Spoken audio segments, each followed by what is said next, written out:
Have you ever paused and wondered, was there a time when I did not exist? Not your name, not your role, not your body. You. Because most of our fear begins there, in the idea that we are temporary, fragile, and about to disappear.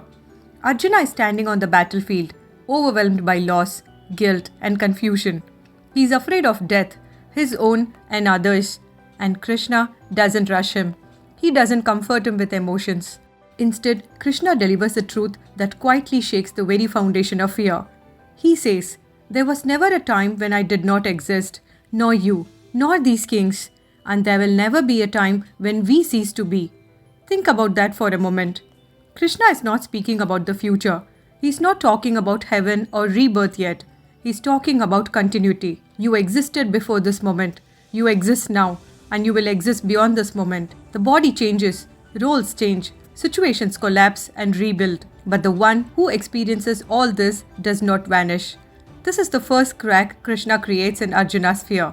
Because fear survives only when you believe this is all I am.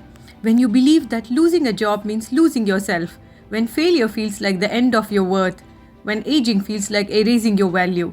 When death feels like total darkness. Krishna gently says, "You're mistaking the costume for the actor. You were a child once. The child's body is gone. But are you gone?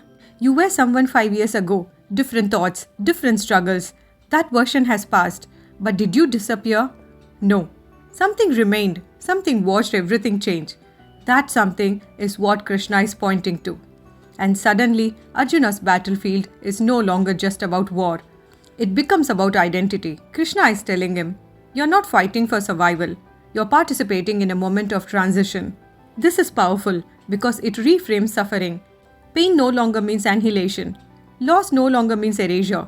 Endings no longer means extension. They mean movement. In today's world, we panic for the same reason Arjuna did. We cling tightly to labels: parent, professional, successful, respected, needed.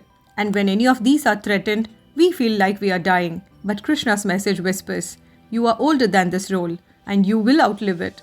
That doesn't make life meaningless. It makes it lighter. You still care. You still act. You still love and work and struggle. But you stop shaking at the idea of endings. This is why Krishna speaks this truth before talking about duty, action, or karma. Because without clarity of who you are, every action feels terrifying. But when you know you are continuous, you act with steadiness instead of panic. So here's the quiet question this verse leaves us with. If you truly believed that you are more than this moment, more than this body, more than this temporary phase, what fear in your life would immediately lose its power? Thanks a lot for watching.